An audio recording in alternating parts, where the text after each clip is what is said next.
En esta sesión vamos a ver cuál es nuestra identidad eterna.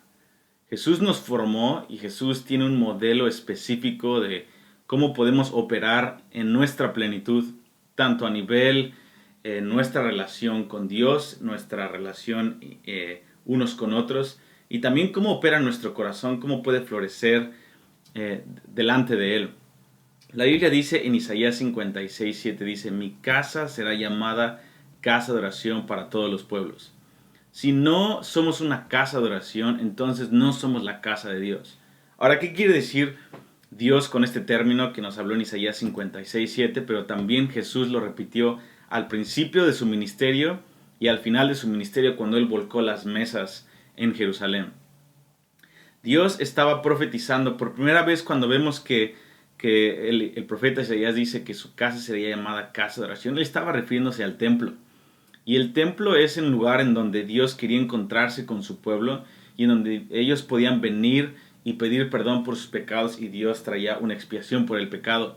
Y Él estableció gente de tiempo completo en el sacerdocio y los levitas que su única ocupación era mantener el fuego sobre el altar y después quemar sacrificios frente a Él. Ahora sabemos en el Nuevo Testamento que ya no hay necesidad de sacrificios, que Jesucristo es el Cordero inmolado, el sacrificio perfecto, y que Dios ahora por su sangre, según el orden de Melquisedec, ahora nosotros somos sacerdotes y reinamos sobre la tierra por la sangre de Jesucristo. Ya no estamos viviendo en el pacto del Antiguo Testamento, sino en el pacto según Jesucristo, según su sangre. Ahora, como el Nuevo Testamento, todas las promesas del Antiguo Testamento son para nosotros como gentiles y judíos en Cristo de una manera mucho más especial, más profunda y a nivel del corazón. Ahora, habiendo dicho todo eso, esto involucra las promesas que vemos en el Antiguo Testamento acerca de que su casa sería llamada casa de oración. Esto habla de una identidad más que solamente una actividad externa, habla de una identidad. Y esta identidad es para echar fuera a las tinieblas, para encontrar al hombre con Dios, pero también esto sobrepasa nuestra eternidad. Esto habla más allá de la muerte. Por siempre vamos a ser intercesores. Por ejemplo, Jesucristo murió y cuando Él resucitó dice la Biblia que Él está sentado en los lugares celestiales a la diestra del Padre y Él vive para hacer intercesión por nosotros día y noche. Entonces, Jesús aún después de la muerte, Él sigue intercediendo por nosotros. De hecho, la Biblia nos dice que Él formó el universo por medio de la intercesión. Estaba el Padre, el Hijo y el Espíritu Santo. El Padre es quien tiene todos los pensamientos de bien hacia nosotros. La Biblia nos dice en Juan 5:6, Jesús dice, yo no hago nada ni digo nada que no haya visto o escuchado hablar a mi Padre. Y el Espíritu Santo, según Génesis 1, Él está sobre la faz de las aguas. Él tiene potestad sobre la tierra. Entonces, fíjense lo que pasó en Génesis 1. La Biblia dice en Génesis 1, dijo Dios, hágase la luz y la luz fue hecha. Entonces, la pregunta es, ¿las tinieblas o la luz, estaban las tinieblas o la luz? ¿Qué es lo que estaba antes? La Biblia nos dice que la luz de este mundo era antes de la fundación del mundo, pero vemos en Génesis 1 que la tierra estaba en tinieblas. Pero después vemos que la luz que estaba antes de las tinieblas se manifestó en la tierra. Entonces, ¿qué estuvo antes, la luz o las tinieblas? Y la respuesta es la luz, pero no se había manifestado en el ambiente físico. Y aquí es donde entra la intercesión. Fíjate, el Padre tiene pensamientos de bien y el Hijo es el testigo fiel que ama a su Padre y está viendo a su Padre. Entonces, cuando Dios pensó, hágase la luz, Jesús, como dice la Biblia en Hebreos 1, que Él es el verbo que sostiene todas las cosas con la palabra de su poder. Jesús escucha las palabras de su Padre y cuando Jesús las declara, Él como el verbo de vida, como la palabra de Dios activa, desata su poder y el Espíritu Santo está sometido a las palabras de Jesús y Él es la fuerza activa del poder de Jesús. Entonces el Padre piensa, Jesús lo declara, el Espíritu Santo obra y Él manifiesta lo que no es en el ámbito físico. Y entonces la Biblia es bien clara también que las cosas que no se ven son más reales que las que se ven. Entonces, tú y yo, cuando fuimos comprados por la sangre de Jesucristo, Dios lo que hizo es subirnos a nivel sobrenatural, a un nivel por medio de su Espíritu Santo. Ahora tenemos comunión con el Padre, el Hijo y el Espíritu Santo.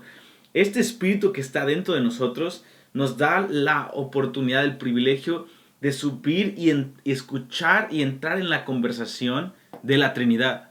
El Padre habla con el Hijo habla con el Padre y el Hijo responde en intercesión y el Espíritu Santo obra. Tú y yo hemos sido ahora hechos hijos de Dios. ¿Eso qué quiere decir? Que ahora tenemos acceso a su poder, acceso a su herencia, a toda la plenitud de Dios. Somos como hijos e hijas de Dios, tenemos acceso a esa riqueza en Dios. Pero más que eso, la Biblia nos dice que somos la esposa de Jesús.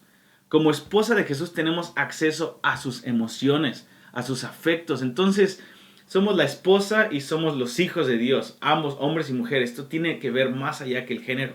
Entonces, cuando Dios nos compra con su sangre, nos eleva a la posición de la Trinidad, no de que somos Dios, sino en el acceso y en el poder y la herencia que ahora tenemos disponible en Cristo Jesús. Es tremendo.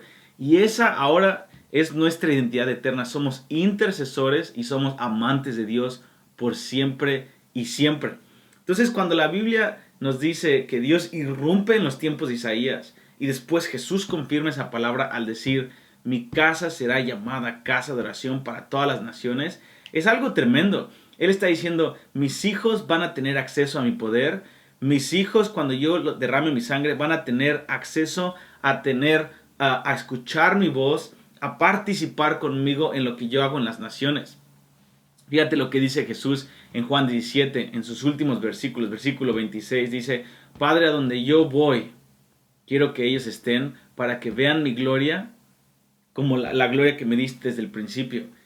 Este es el deseo que Jesús decía. Dice: Padre, yo deseo que a donde yo voy ellos estén conmigo para que vean mi gloria. La voluntad de Jesús es, al morir, es de que ahora tú y yo podamos estar sentados en lugares celestiales con Cristo y poder ver su hermosura mientras Él se acerca. Viene un día en donde no vamos a tener que cerrar los ojos para verlo, sino que lo vamos a ver cara a cara. Pero mientras estamos al final de esta era y todavía Él no regresa, tenemos la herramienta de la intercesión y su Espíritu Santo. Y eso es lo que quiero hablarte hoy. Nuestra identidad eterna es más que orar para que Dios haga cosas. Es nuestro acceso con el Señor, es el aire que respiramos y es el ADN que Dios ha puesto por medio de del nuevo nacimiento del Espíritu. Tú y yo nacimos de nuevo, tenemos un espíritu nuevo. Dios no nos cambió. Dios no vino a hacerte mejor. Dios vino a morir con Él y después resucitarnos con Él. Él vino a darnos una vida renovada, una vida nueva. Y ahora poder vivir en resurrección con Él mientras esperamos la resurrección de nuestro cuerpo. Ahora tú tienes un espíritu nuevo mezclado con el Espíritu de Dios. Entonces, cuando hablamos de la oración, quiero que empecemos a pensar más que cierro mis ojos para orar para que Dios haga cosas. La oración es nuestra identidad, es nuestro mayor privilegio y va a continuar. Tu vida de oración va a continuar por los siglos de los siglos. Dice la Biblia en Salmo 110, versículo 4. El Padre irrumpe en esta visión que David está teniendo de 7 versículos. Y en el versículo 4 dice: he jurado por mi mano derecha, por mi propio nombre, yo juro que vas a ser, tú eres un sacerdote según el orden de Melquisedec por siempre. ¿Qué quiere decir? El Padre aún está afirmando que Jesús por siempre va a ser un sacerdote, que Él por siempre vive para interceder. Por lo tanto, tú y yo por siempre vamos a vivir en esta intercesión. Intercesión es más que echar fuera tinieblas, es nuestra conexión con el Padre por la cual vamos a reinar por siempre. Entonces, nuestra identidad eterna es algo tremendo y tenemos que ver la oración como nuestro mayor privilegio. Jesús gobierna por medio de la intercesión. El epicentro de su gobierno está en su trono y en el trono de Dios hay arpas, hay copas, hay adoración y hay intercesión. Y toda la creación y todo el mundo de las tinieblas y el mundo del reino de Dios se mueve o se detiene de acuerdo a la intercesión de Cristo y el acuerdo de los santos. Esto es bien tremendo de que Dios puede hacer, Él hizo todo el universo, Él podría hacer todas las cosas, pero Él quiere que tú y yo participemos como su ayuda idónea. Este es nuestro mayor privilegio. Él dice, tenemos salmos como el Salmo 149, en donde si tú puedes leer todo el Salmo, nos habla de la participación que podemos tener, de aún aprisionar a los reyes de las tinieblas, de poner grilletes en sus manos, de liberar a los cautivos con una espada de 2 filos en su mano derecha y con cánticos. Entonces, aquí la Biblia nos habla de que la intercesión dice, esta será la gloria de sus santos. En la intercesión nosotros participamos para echar fuera a las tinieblas y también para liberar a los cautivos. Y es interesante que Salmo 149 nos dice que hay un cántico en sus bocas, aún desde nuestras camas cantamos. Esto habla de la adoración. Dice, pero una espada de 2 filos en su mano derecha es la palabra de Dios. Entonces, aún desde Salmo 149 la Biblia nos dice que para que haya una intercesión efectiva, Dios también quiere que haya alabanza mezclada con intercesión, de lo cual vamos a hablar más adelante, de la importancia que hay y cómo el Espíritu está resaltando en estos últimos tiempos la adoración y la intercesión en un mismo río profético mezclado con la palabra de Dios, como el arma letal más tremenda, pero también como la herramienta que Dios va a utilizar para enamorar y transformar el corazón de su esposa en los últimos tiempos. Como te dije, nuestra identidad eterna es ser una casa de oración. Y Dios tiene que cambiar el nombre de la iglesia. Yo creo en estos últimos tiempos, de la misma forma en la que el ángel de Jehová luchó contra Jacob en ese encuentro que él tuvo, hasta que tuvo que descoyuntarle su muslo y él estaba diciendo, no te soltaré hasta que me bendiga. Yo creo de la misma forma el Señor está luchando con su iglesia y está en el buen sentido con amores, con revelación, con mensajes, con diferentes cánticos por aquí y por allá, con conferencias, con videos como este. Dios está luchando en amor con su iglesia para cambiarnos el nombre.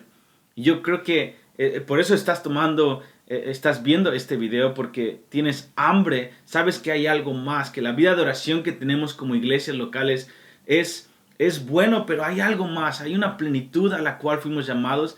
Y bienaventurados los que tienen hambre y sed de justicia, porque ellos serán saciados. Hay una satisfacción que el Espíritu Santo está poniendo, un hambre sobrenatural en nuestro corazón para buscar esa plenitud.